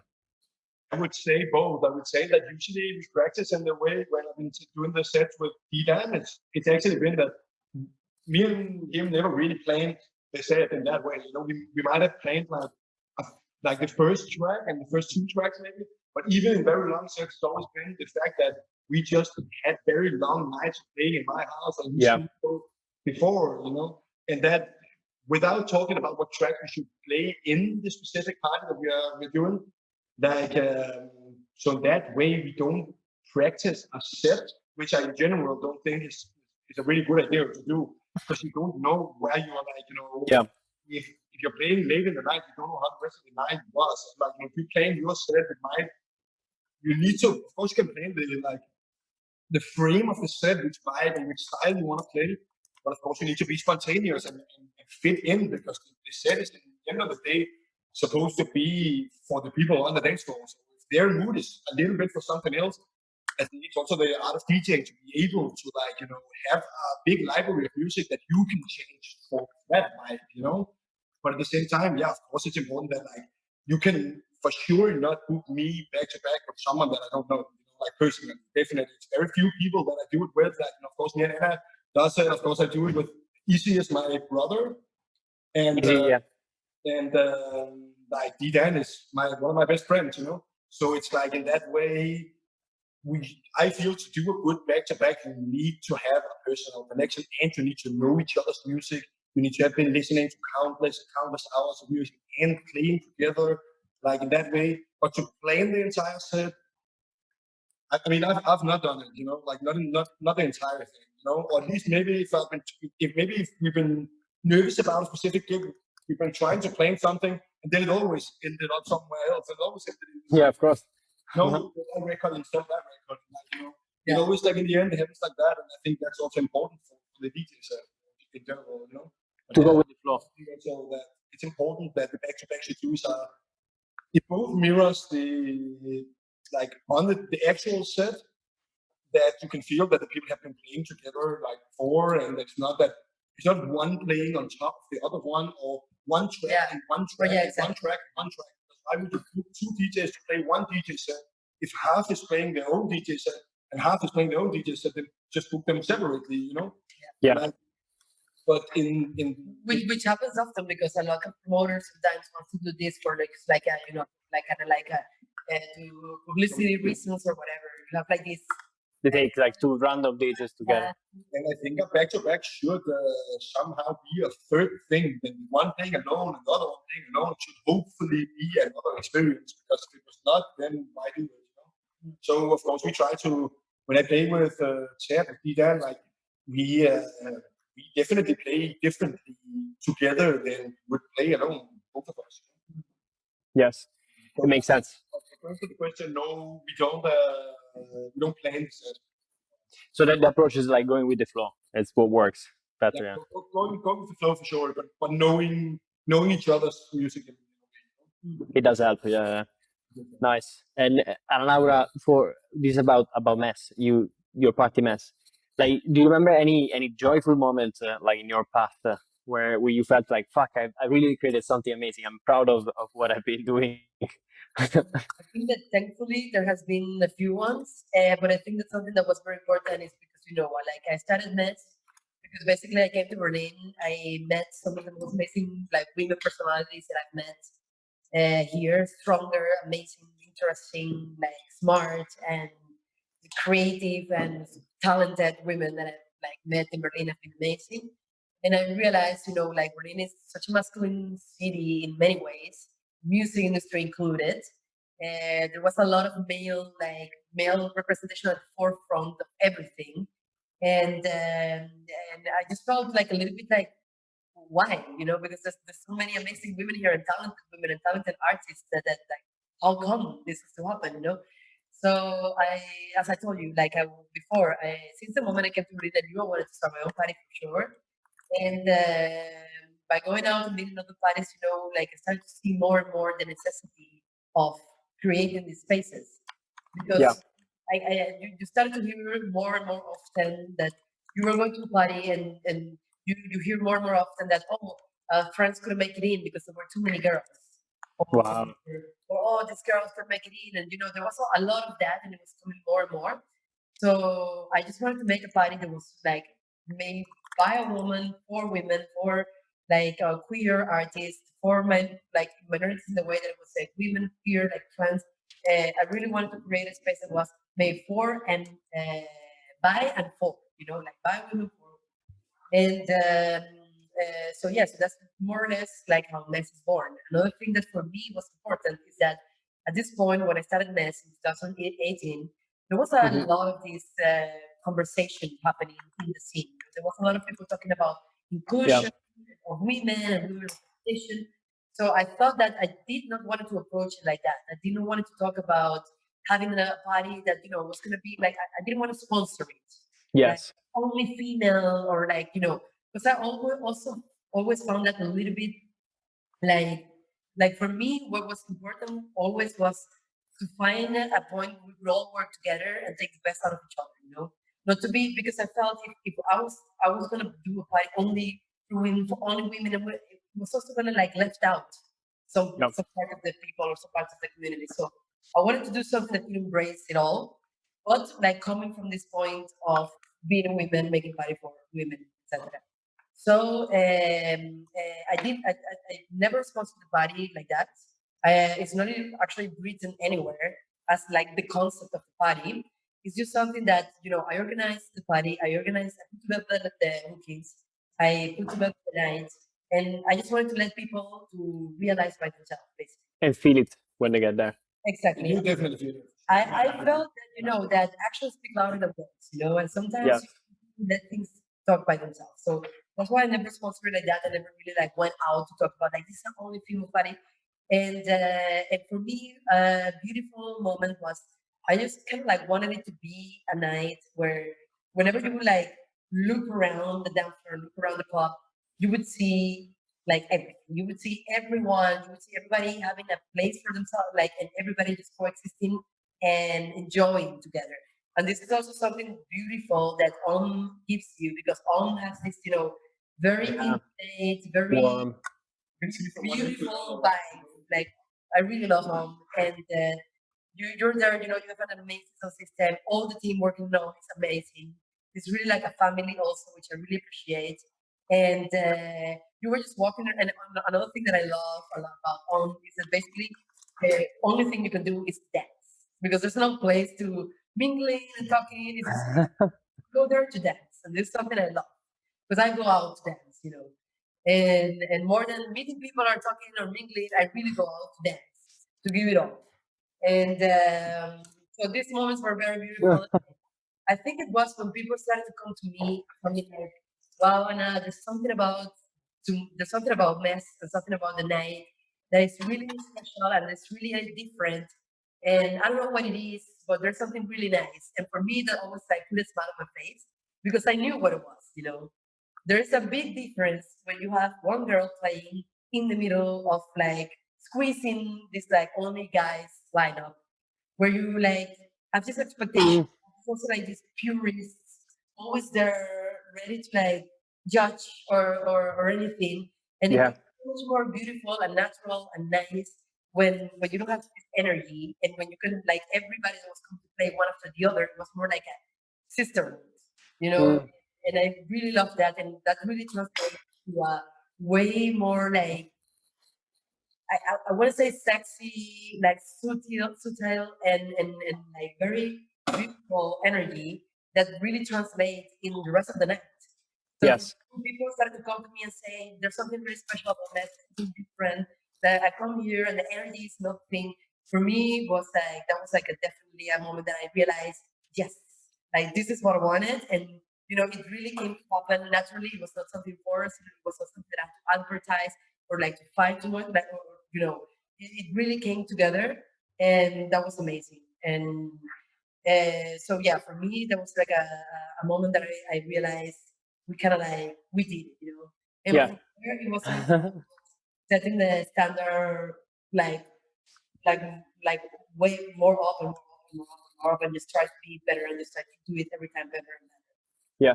I really like the concept of like doing something that expresses itself, like you communicate the message without advertising it, Yeah. which is it. I guess I mean I don't know if it's out there, but it's more effective for me because you're not trying to sell an idea and maybe there's no even like substance in that.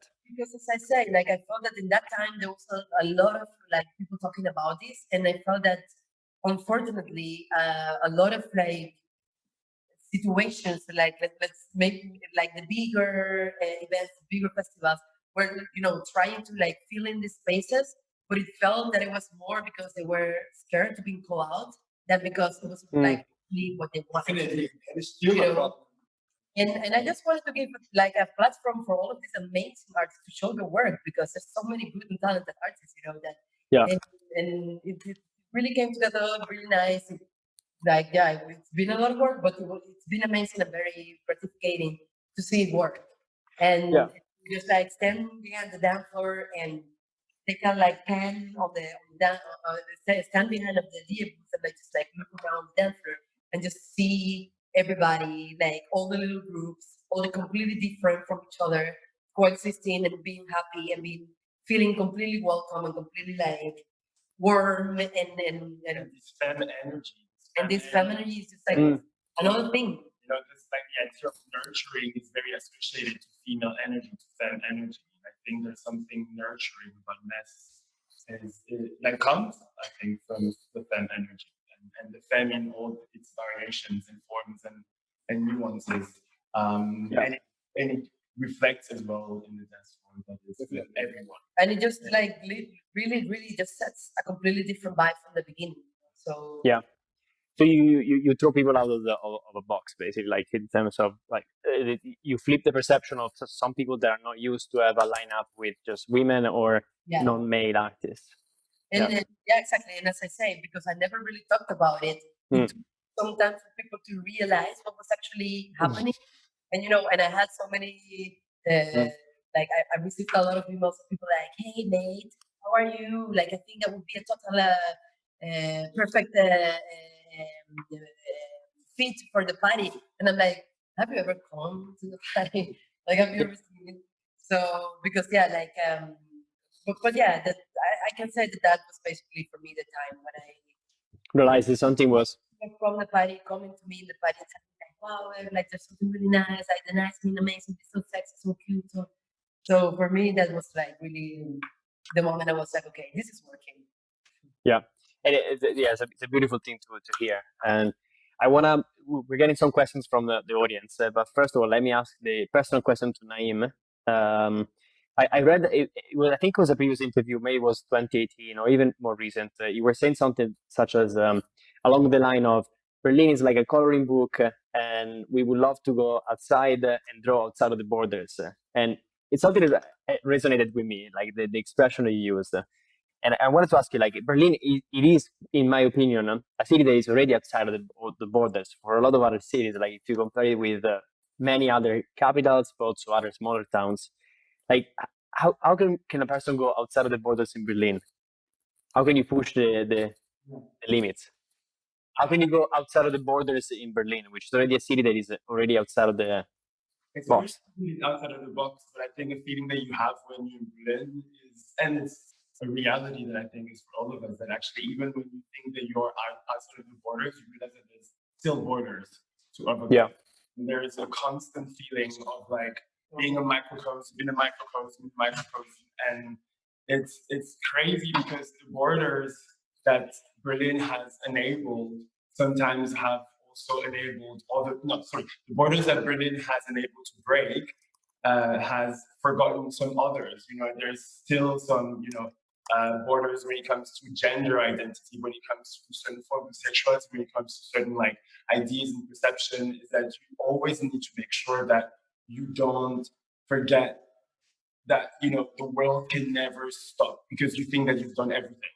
Berlin is growing, Berlin is becoming bigger, and Berlin is now under everyone's radar. That means that it changes a certain kind of sensitivity that maybe you have to preserve. You have to always make sure that Berlin doesn't become too standard, Berlin doesn't become too conservative, Berlin doesn't become too comfortable in its mainstreamness, even though I really don't like that word. But when something gets more and more popular, then it becomes more and more uniform.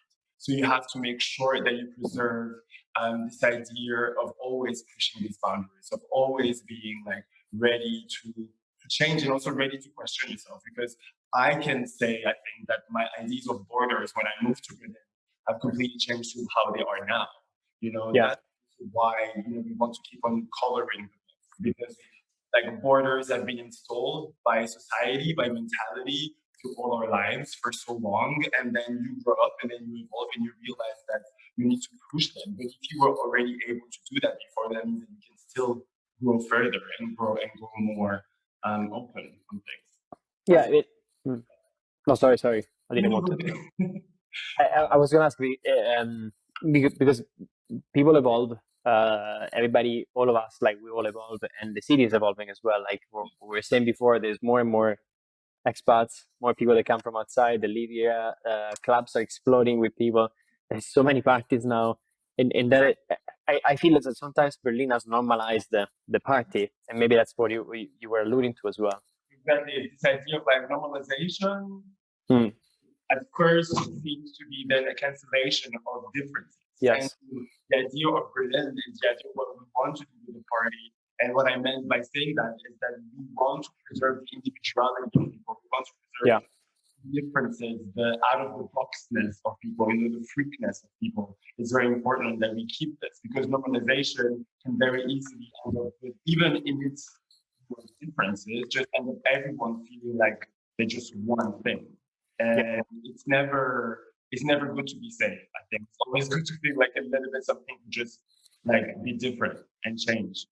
And I think something you say about getting too comfortable is something very important because you suddenly find a formula that works and then you just repeat it and repeat it and repeat it. And sometimes you forget to actually push the conversation forward, to actually like bring something new, and then you become a little bit stuck on doing the same just because you know it works. Yeah. But the fact that works for some people doesn't mean that it's going to work for everybody or that it's going to work forever. Like you need to keep on pushing that. And I think, like as far as I understand, the thing is also coloring outside of the borders is also, like as soon as they become norms within the maybe not as normative societies, many other societies, doesn't mean that there are no norms. You know? Yeah. There will still be norms within unspoken rules.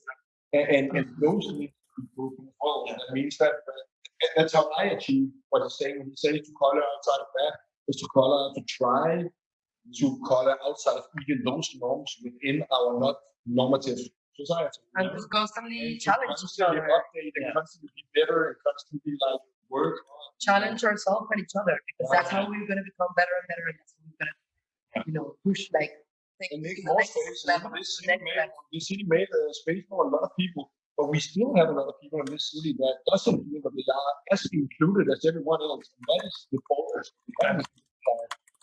And that can be everyone from, it's also our friends within that equation as well, that it might be, of course, representing more minorities than the other places, but there will still be something always to work on. Or hopefully not always, but there still is like some people that feels that they could be like represented better, so that could be painted outside of those lines. That's why Yeah. And then I think that is fundamental to encourage diversity as well, because otherwise we will all conform to the new, I don't know, whatever, the latest trend. Absolutely. Yeah. That you change, and then if everyone changes at the same time without really thinking what's happening, then we're all the same. Yes, exactly. You're also getting that, maybe in this majority, there is minority. So there's still things that are being not avoided, but are being neglected. Yeah. Neglected. We didn't say to not neglect that the difference. That and the idea of borders is very important because Berlin, as you said before, is made out of expats.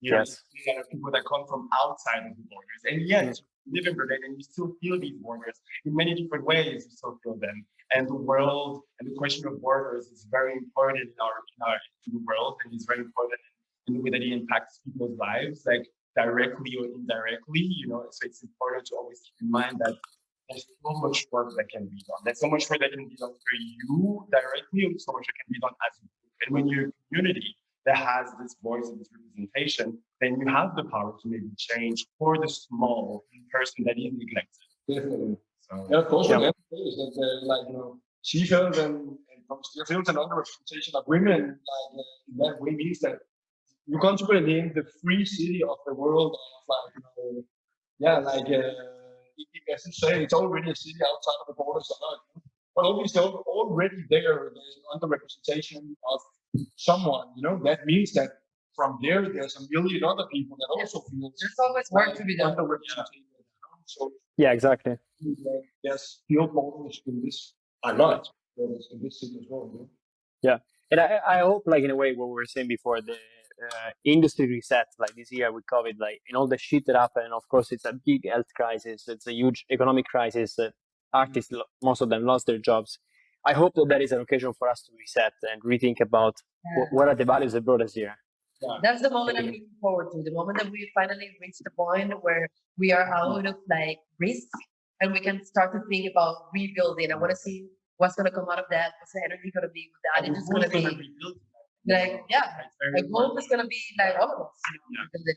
So you have the possibility also that like these, the established forces that were before Corona that they didn't always give the possibilities to other elements to contribute to reshaping. Because if the industry or the whole techno scene has completely disappeared in almost because of COVID, then that means that the entire of the entire of the industry has to work together to create something. It cannot be the same game of some leading forces, some leading influences, deciding and leaving track for the others to do something. It's, and there comes also the point of how important it is to collaborate, to work together, to push each other, and to help each other in order to thrive. Because if we keep on seeing each other like our own little universe, we're not gonna really like accomplish it. And also like impossible. The times have been having the chance to travel to places where you see the community working together, even though they're different collectives, different labels, different bodies. You see all of them working together, pushing each other. That's when they become the most successful. I think and for me, that's a constant. Every time I've seen that behavior, I see that it's just being for the better. Yeah. So. Yeah, exactly. Probably with the we like before has been talking about that it is not a competition, and for us at least, definitely not a competition with the other parties in Berlin or of the world or whatever, to be the best. Of course, we want to be the best at what we are doing, but that doesn't mean that what other people are doing in less interesting or less other labels, other parties, collectives, whatever is less important. It's just important to have a lot of different options for everyone to do different stuff. And as we when we talk about if we have felt like that it's hard to compete with other collectives in Berlin, no, never, because they're all our friends, They're all our friends who offer different stuff. And as we also mentioned earlier, as soon as we close our thing, we jump to another thing because we love all the stuff that's going on in the city. So that it doesn't come in any way as a competition at all. It comes as like supplying with something else, or like the table to be colorful for different stuff. Like we are all adding our little thing to keep the wheel spinning, and hopefully exactly more interesting, more diverse, more white, and more. And luckily, like Berlin's parties are luckily long enough so that we managed to be able to hit them all in 1 weekend. There's enough people dancing. No one's like stopped in that way. Like we were Saturday night, like there's still like stuff that usually lasts for days, so like that's not so. But we experience that, and for other people to go to that. Yes. And okay, so thank you for this. And as we move to the wrap up, we move to the Q&A and the last 5 questions. Let's do another trust, another cheers. You guys have the wine. We're gonna get a refill. Top up. Okay. We're gonna get a top up. It's a musical intermission. Go with a little. We need to get there. I think we need to find this kind of screen like that. Like coming back in 2 minutes. Exactly. Make like a jingle. Okay, so there is a question I'm going to ask that now. I'm sure then Ana Laura will jump in. But what plans do you guys have for as Mala Junta for 2021 and beyond? Praying. I'm kidding. I mean, we of course we wish that we had more plans, of course, of live music played in the way that it's supposed to be presented. Again, for us, it's like, at least like for me, it's the most important thing is when we are all together.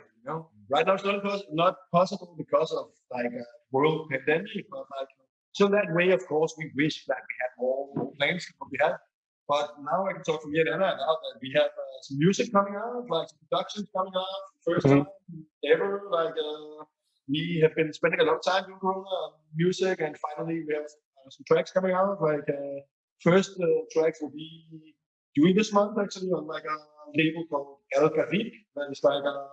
It's like a charity compilation for Palestinian, like the situation in the under the Palestinian land that is under occupation, and this goes to different organizations there, one for orphanage children and stuff, but to support Palestine in general. Yeah. We have 2 track each coming out during this month, which is definitely a plan. Then I'm planning on we both planning on, of course, having more music to come out as soon as possible. And basically, like, we have been trying to like do something constructive with all the time we have now. So like it's not gonna be maybe a million, like, you know, we're not like having a lot of live streams planned in that way. I think more like I've been focusing on like being better and better, like producing music and putting music out. But to be completely honest, like, it's not that the calendar for 2021 is booked with a lot of stuff and like full of like stuff. As if we could, we would, but at the same time, I think also that, let's be honest, like, it's a hard year to plan because we don't know what is even going to happen next month. You know, it can be that it looks way better, but it can also be the opposite. So that way, I think that to say that we have a lot of plans for 2021. Yeah, it's hard. But yeah, definitely music coming out, you know, like for both of us, like, very soon. You know? Yes. There's another question from, I guess, a fan from South America or America. They say, when are you going to come back to Americas? To the Americas as soon as possible. Like, Yeah. and I really hope that it can be like, you know, for me, it's just about as soon as there is like a safe situation in general that we can, you know, start to like plan a little bit. Ready. So as soon as possible. And if it was it for South America or for like whatever, also for the US? I think they say Americas, so I guess both South, Central, and North. Like, we were in the US when Corona hit. We were like, we literally just hit the first city of a big tour of 2-3 weeks together in the US, which of course we are hoping to do as soon as we can again.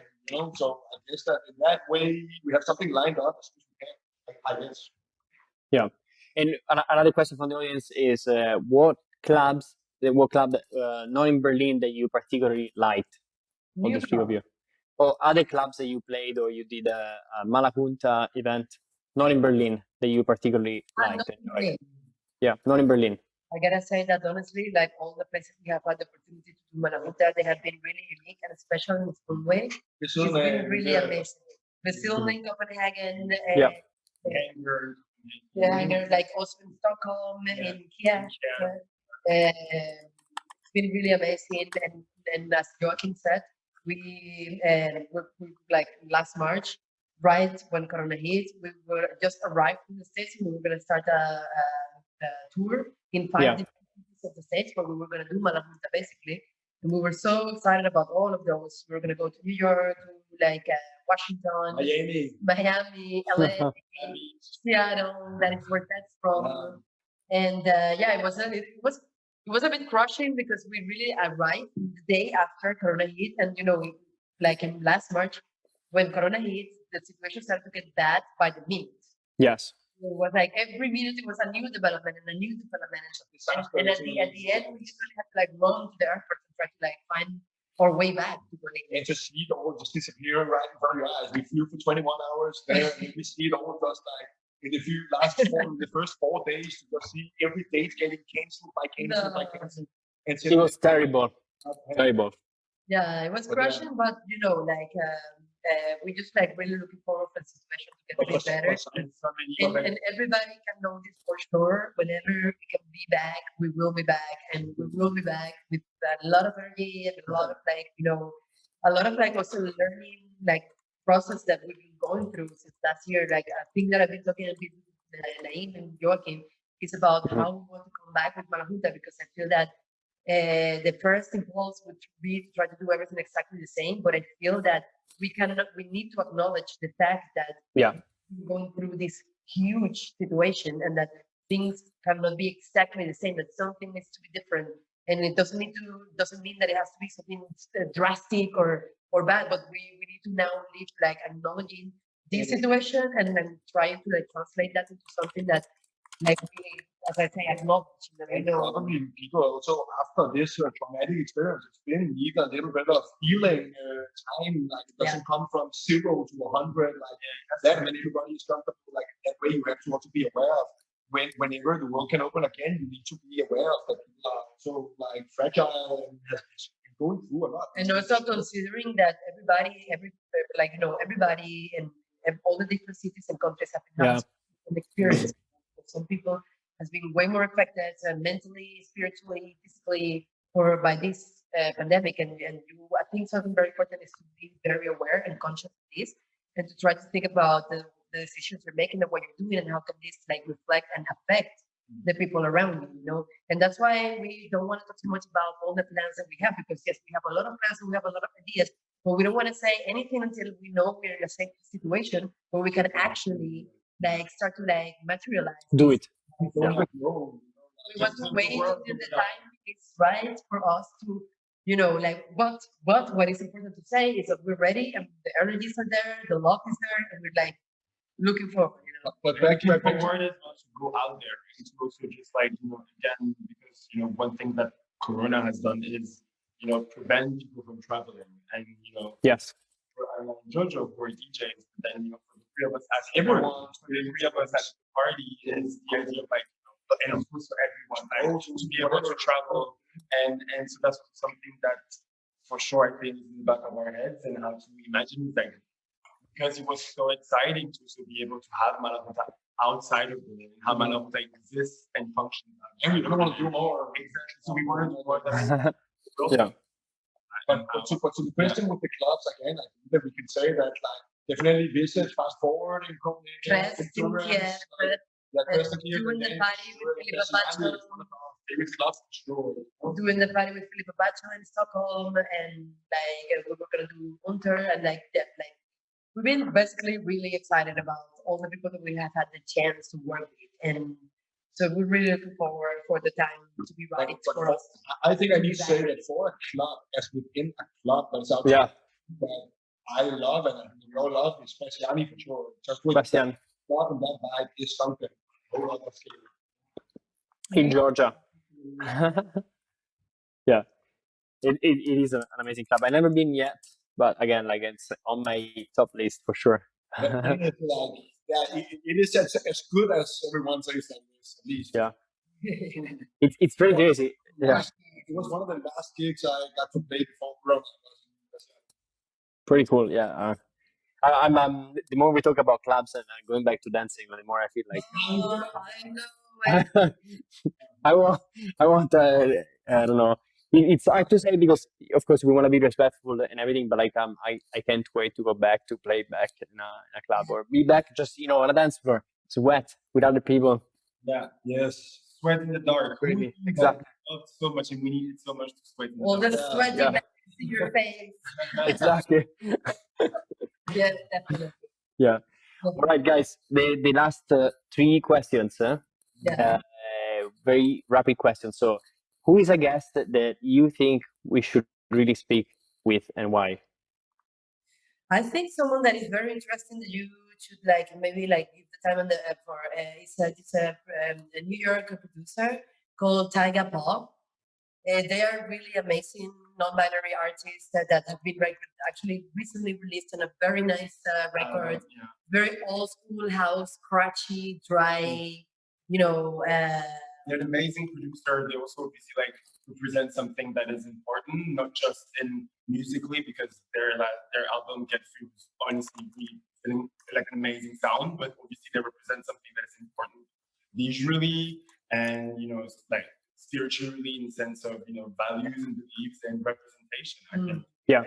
When representation is not just about tokenism, but it's also about actual incredible talent that needs to be there, and that obviously would have so much to say about, you know, being a non-binary Black artist, you know, in New York.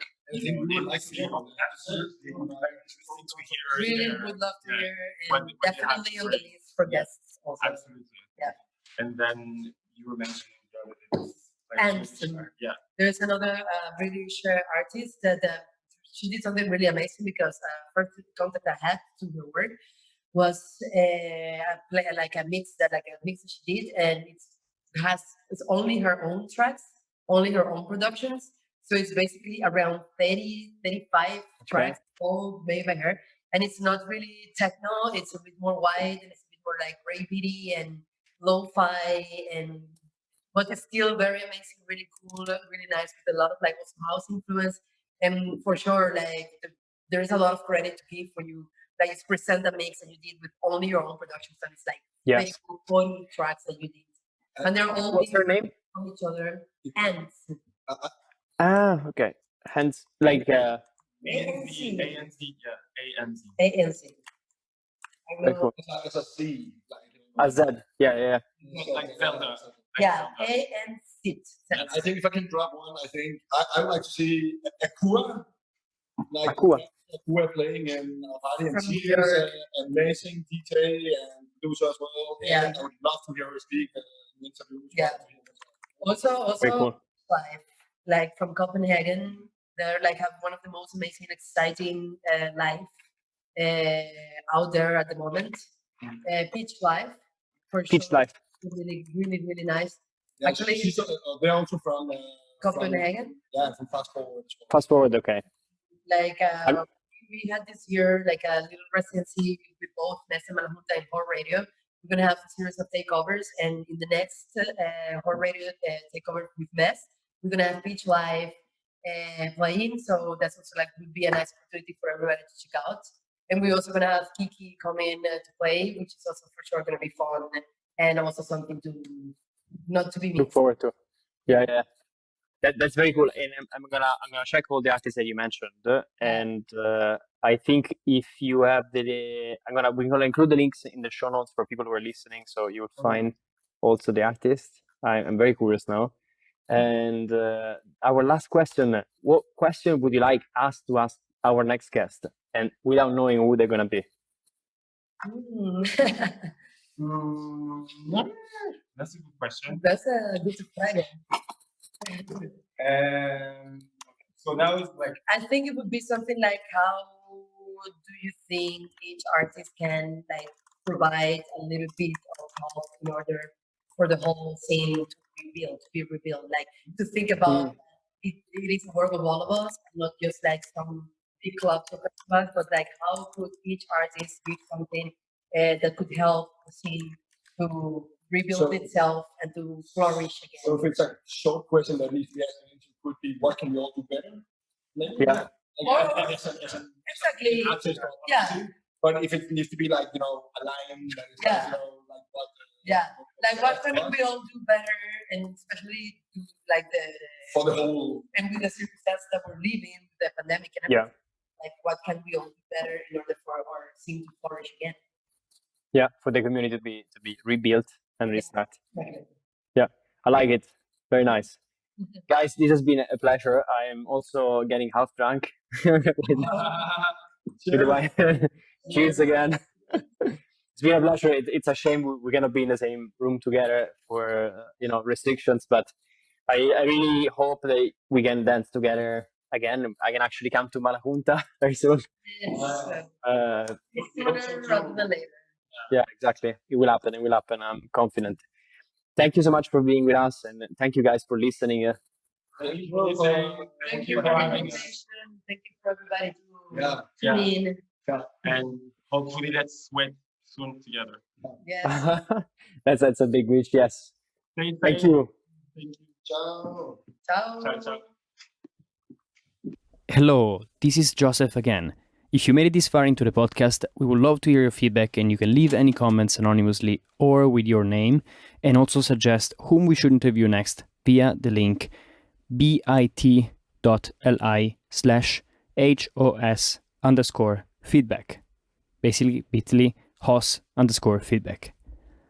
If you're a creator or work in music, you can also check our website www.homeofsound.co.uk for on-demand masterclasses with creators such as Ansom, Scarameria, François X, Swarm Intelligence, Freddie K, Face Fatal, Vijay Martinovna, Malika Maria, Lag, BSK, Romek, Manny D, Arjun Bagale, and many, many more. And again, Thank you for listening, engaging, and being with us home. Until next time.